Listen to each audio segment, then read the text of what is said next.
pada saat kita belajar tentang hidrolisis garam, kita harus tahu tentang masing-masing kata. Jadi pengertian hidrolisis itu adalah penguraian zat dalam reaksi kimia yang disebabkan oleh karena air. Jadi kita harus tahu alasannya kenapa. Sementara garam ini bukan seperti kalau untuk kita belajar itu sama kayak seperti orang awam belajar bahwa garam itu hanya dipakai untuk memperlezat suatu makanan. Nggak cuma seperti itu aja, karena garam itu ada banyak kalau di kimia. Pada saat kita bicara tentang barang-barang yang ada di dalam kehidupan kita sehari-hari, ya ini sebenarnya garam. Ini itu adalah gypsum. Kalau misalkan kita ngomong bahwa garam itu adalah sesuatu yang rasanya asin, coba dijilat dulu, gypsum ini rasanya asin atau enggak. Ini adalah soda kue. Soda kue itu juga garam. Ini adalah NaHCO3 kalau kita tulisin dalam bentuk rumus kimianya.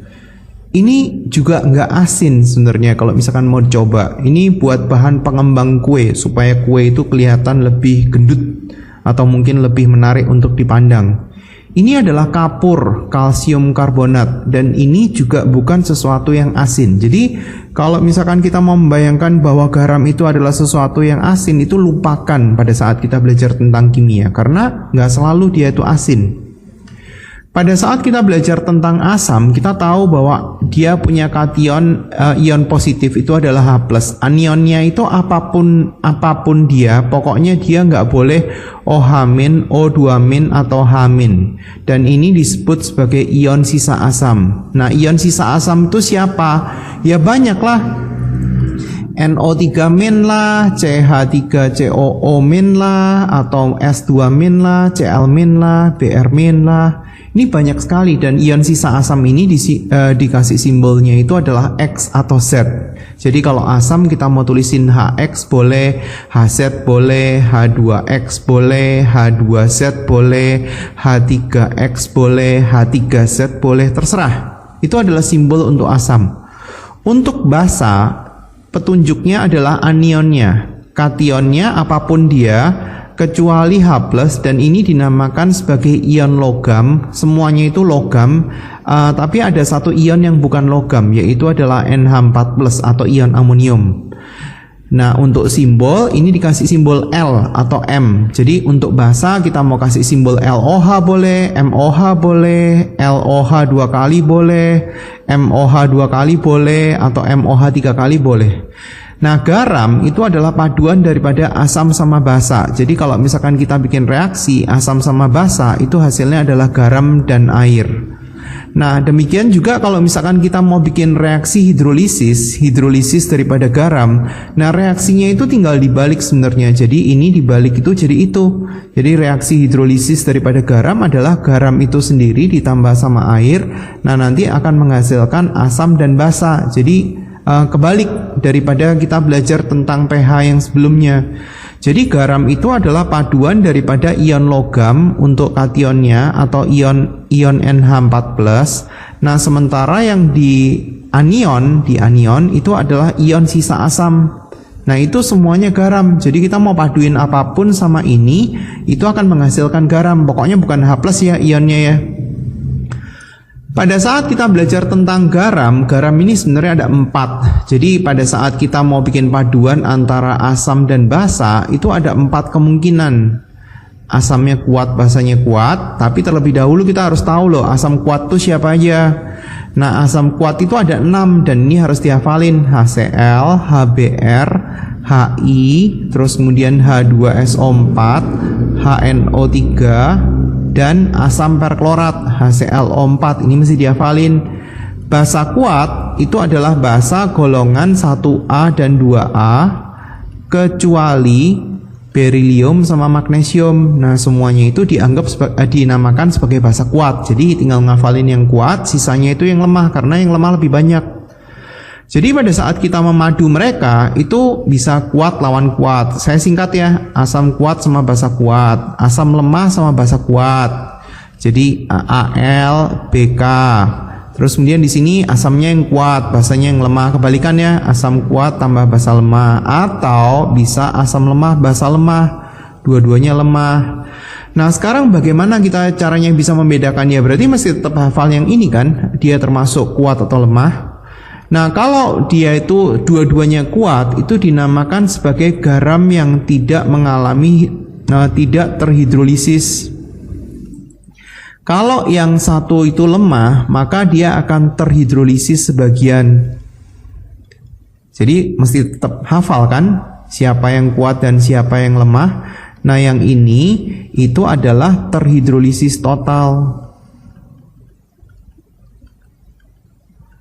Contoh, misalnya kita mau bikin garam dari asam kuat dengan basa kuat. Contohnya adalah NaCl. NaCl kan, Na-nya kan dari golongan 1A, Cl-nya kan dari HCl kan.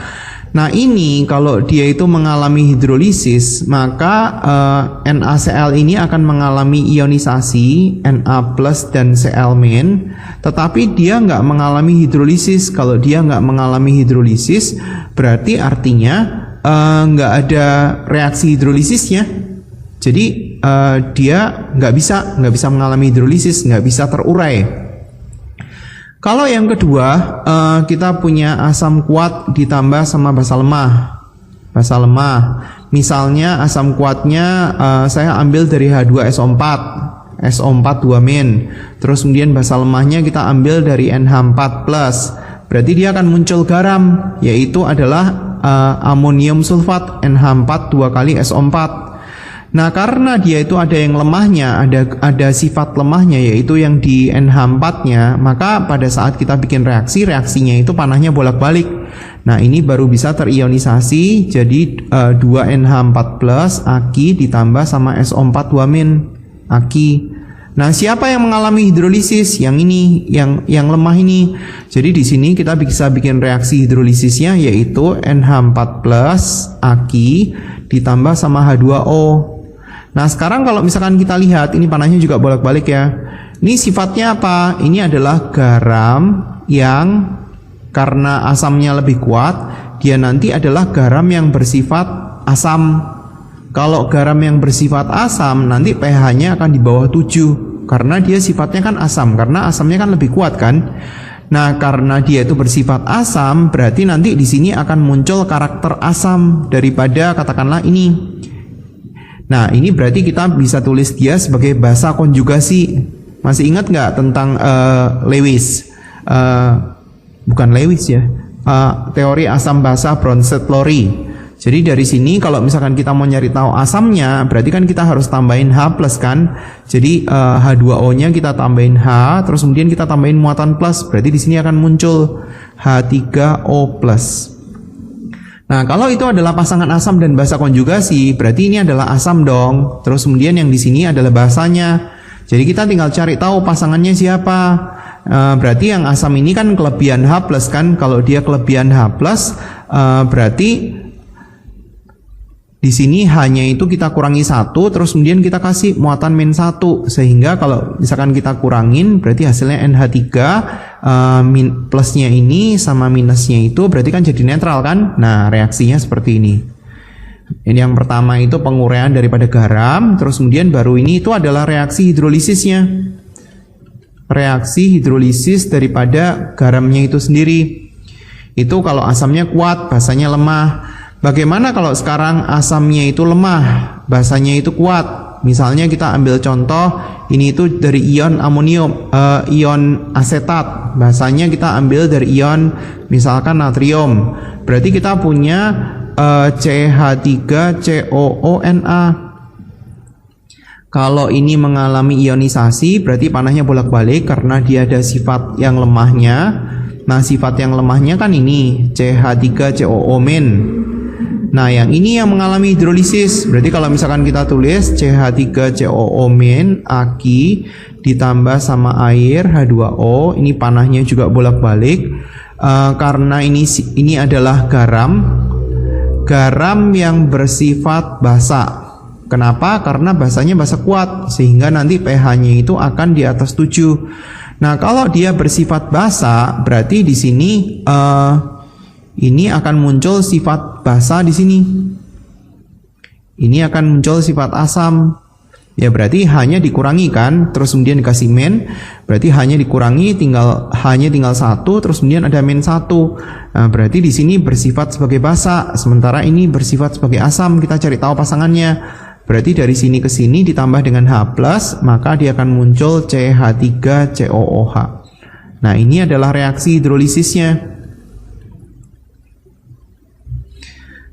Terus kemudian sekarang yang berikutnya yaitu adalah yang asam lemah sama basa lemah. Kalau dia asam lemah sama basa lemah, ya ambil contoh daripada paduan mereka. Misalnya saya ngambil ion CH3COO-. Ini saya ngambil ion NH4+.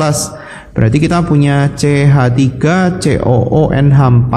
Kalau misalkan kita ionisasi, di sini Aki, ini ada reaksi panah bolak-balik, tapi dia akan muncul 2. Jadi dia sebenarnya adalah paduan daripada yang nomor 2 dan nomor 3 tadi.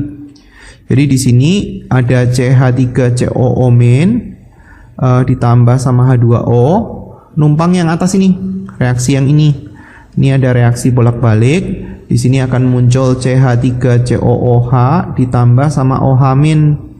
Terus kemudian yang satunya adalah NH4+ ditambah sama H2O. Ini juga panah bolak-balik, numpang yang sebelumnya tadi, yang ini. Hasilnya adalah NH3 plus NH3 ditambah sama H3O+. Nah, ini reaksinya. Oke, terus kemudian bagaimana cara kita berpikir? Ini sebenarnya saya sudah sampaikan di latihan tentang pH sebelumnya, yang pH tunggal. Ini merupakan percabangan daripada yang ini, asam sama basa. Jadi pada saat pas kita belajar tentang pH asam dan basa kan kita menggunakan mula-mula reaksi sisa kan, dan ini adalah mungkin beberapa orang mengatakan sebagai reaksi stoikiometri. Ya iya, merupakan percabangan dari yang sebelumnya. Ini kan tetap, ini kan nggak ada perubahan. Ya ini tetap akan kita pelajari, ini tetap. Nah yang baru adalah percabangan dari sini. Jadi dia akan tanya apakah ada sisa di reaksi. Jadi kan kalau misalkan kita mau bikin reaksi ya A tambah B, hasilnya misalkan C. Nah ini kan namanya adalah preaksi. Preaksi itu kan adalah zat yang di sebelah kiri, yang di sebelah kanan itu kan produk. Jadi kalau dia nggak ada sisa, berarti dia akan masuk ke perhitungan garam. Jadi tinggal garamnya dicari dari siapa aja garamnya. Kalau dia asam kuat sama basa kuat, nggak usah ngitung, pH-nya 7. Kalau dia basanya yang kuat, maka sifatnya itu adalah basa. Dan kalau kita lihat rumusnya, ini tuh yang lemah. Jadi ini yang Ka-nya, ini konsentrasi garam kali indeks. Nanti saya sambil tunjukin indeksnya itu siapa. Yaitu adalah jumlah ion daripada yang lemah. Nah, kalau dia reaksinya itu yang kuat itu asam, maka dia akan menentukan sifat daripada pH yang mau kita hitung. Kalau dia basanya lemah, ya kita tinggal lihat ini, pernya itu per Kb. Itu kalau salah satu yang lemah. Kalau dua-duanya lemah, ya kita lihat Ka sama Kb-nya. Kalau Ka-nya itu lebih gede, maka sifatnya itu adalah asam. Jadi pernya ini yang lemah. Nah, Ka-nya ini gantiin posisi garamnya. Posisi garamnya nggak ada, jadi kita nggak butuh konsentrasi garam. Nah, ini digantiin sama yang kuat, karena kan Ka-nya lebih gede. Kalau Ka-nya lebih kecil dari Kb, berarti sifatnya basa, pernya ini per yang lemah, yang asam berarti. Alfa ini adalah derajat ionisasi, jadi sebenarnya konsentrasi garamnya tinggal dibalik, terus kemudian yang ini itu adalah derajat hidrolisis namanya. Nah, sekarang kita mulai praktek ya. Coba kita lihat untuk yang sekarang ini. Di sini diketahui garam NaCl. Garam NaCl ini asalnya dari asamnya asam kuat, basanya basa kuat. Ya kalau dia asam kuat dan basa kuat ya nggak usah pusing-pusing. Kalau dia asam kuat sama basa kuat, ya berarti ini kan pH-nya langsung sama dengan 7, nggak usah dihitung. Ini pH. Kan ini garam. Ini kan garam, jadi kita nggak butuh reaksi asam sama basa. Tapi kalau misalkan kita punya garam, ini kan garam, berarti kita tinggal pilih garamnya itu dari mana. Di sini kan ada 4 kan, asam kuat basa kuat, asam lemah basa kuat, asam kuat basa lemah, sama asam lemah basa lemah. CH3COONA kalau misalkan kita lihat, ini dari basa kuat, golongan 1A, ini dari asam lemah. karena dia itu basanya itu kuat, berarti sifatnya itu garam yang bersifat basa. Karena basanya basa kuat, karena dia basa kuat ya berarti ini rumusnya pakai OH-. Tinggal akar KW per KB, bukan KB, Ka maksudnya. Ka daripada CH3COOH dikali sama konsentrasi garam. Jadi dalam hal ini adalah sebenarnya bukan konsentrasi garam, sebenarnya adalah konsentrasi daripada ion yang lemah daripada garam, daripada CH3COONA. Jadi di sini kan kalau kita ionin kan ya dia kan muncul Na plus sama CH3COO- kan. Nah sebenarnya kita butuh yang ini loh untuk dimasukin ke sini. Jadi dalam hal ini kita juga bisa menggunakan rumus yang pakai indeks itu. Jadi dalam hal ini kita bisa tulis KW dibagi sama Ka daripada CH3COOH dikali sama konsentrasi CH3COONA dikali sama indeks. Nah indeksnya itu adalah yang ini, koefisien daripada yang lemah ini. Itu indeksnya. Ini kan yang kuat. Ini yang kuat, yang ini kan yang ion yang lemah. Jadi indeksnya itu adalah koefisien daripada yang lemah. Nah sekarang hitungnya.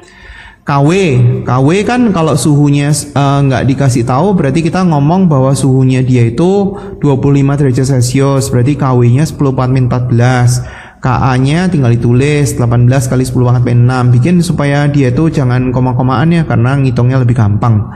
Terus kemudian CH3CONA ya tinggal dihitung. Kita butuh MR kan, MR CH3CONA. Ya berapa ya? Hitung sendiri kan? Gampang kan ya. Terus kalau kita mau ngitung molnya 10 gram dibagi MR. Terus volumenya kan tahu 100 mili berarti 0,1 liter. Berarti cara nyari molaritasnya, molaritas dari garam maksudnya berarti mol dibagi sama 0,1 atau 1/10 berarti 100 per mr. Nilainya berapa? Tinggal dimasukin ke sini. 100 dibagi sama mr, terus kemudian dikali sama indeks 1. Tinggal dihitung hasilnya berapa. Tetapi kalau misalkan kita punya soal yang kalau misalkan dia itu adalah basa ditambah sama asam, ini nulisnya kurang di bawah ya, H2S harusnya nulisnya kayak gini ya, H2S-nya 2-nya di bawah. Nah berarti kita harus melihat flowchartnya, bagaimana, karena ini akan nyambung ke materi berikutnya, yaitu adalah tentang buffer. Jadi saya kasih tahu sekalian. Nah kalau dia ada asam sama basa, kita harus bikin mula-mula reaksi sisa. Ya bikin dulu lah. KOH ditambah dengan H2S, ya bikin reaksinya. Kalau nggak bisa bikin reaksinya ya nggak bisa ngerjain. K plus ditambah sama OH-, di sini berarti 2H plus ditambah sama S2-. Ini sama ini, duanya nggak usah dipakai, K sama S. Berarti kita akan muncul K2S ditambah sama H2O. Jangan lupa disetarainnya. Setarain. Terus kemudian kita akan mendapatkan koefisien seperti ini. Udah cocok belum ya? Udah cocok. Terus kemudian kita tulis mula-mula reaksi sisa. Cari 100 mili sama 0,1 molar. Molaritas kan sama dengan mol dibagi sama volume. Saya nggak mau pakai mol ya, ini pakai milimol aja. Volumenya pakai mililiter, berarti tinggal kali silang ya. Molar kali volume, berarti kita dapat 10 milimol.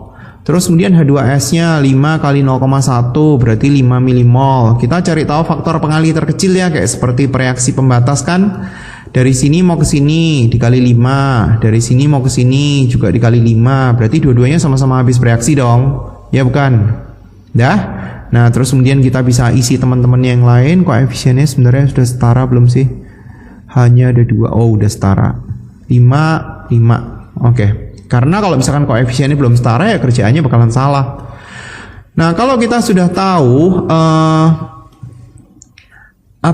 kita sudah selesai, kita cek apakah ada sisa di reaksi. Ya coba dilihat ada sisa nggak. Nah ini kan nggak ada sisa kan, berarti dia masuk jalur yang ke bawah sini. Karena kalau dia ada sisa larinya ke sono, nanti akan lari ke buffer nanti topik berikutnya ya. Nah sekarang karena dia nggak ada sisa, kita diminta untuk menentukan nih hidrolisisnya yang mana nih? Hidrolisis dari asamnya kuat atau lemah, basanya kuat atau lemah. Nah di sini kan kita tahu KOH itu adalah basa kuat. Terus kemudian H2S itu adalah asam lemah, berarti adalah hidrolisis dari asam lemah dan basa kuat. Berarti tinggal lihat chartnya di sini. Asam lemah dan basa kuat ini kan OH- karena sifatnya adalah basa. Berarti nggak usah nyontek lagi ya. Kita tinggal tulis OH- sama dengan akar daripada KW dibagi sama yang lemah itu adalah H2S dikali sama konsentrasi garam. Ya, kita pakai konsentrasi garam kali indeks saja lah, boleh. Nah, di sini kan garamnya kan K2S. K2S ini kalau kita ionisasi, ini ada yang lemah ya, berarti panahnya bolak-balik 2K plus ditambah sama 1S2-. Nah, ini indeksnya. Ini kan yang lemah kan? Dah, terus kemudian tinggal substitusi KW 10 pangkat min 14, Ka daripada H2S 10 pangkat min 6, konsentrasi garam ya dihitung lah. Ini kan mol daripada garamnya kan, berarti kita hitung konsentrasi daripada K2S 5 milimol dibagi sama total volume. Total volumenya adalah 150 mili. Tinggal tulis di sini 5 dibagi sama 150 dikali sama indeksnya 1. Silahkan dihitung sendiri. Dari OH- bisa ketemu POH, dari POH bisa ketemu pH. Nah, ini yang mau dicari. Sekarang kita latihan ya.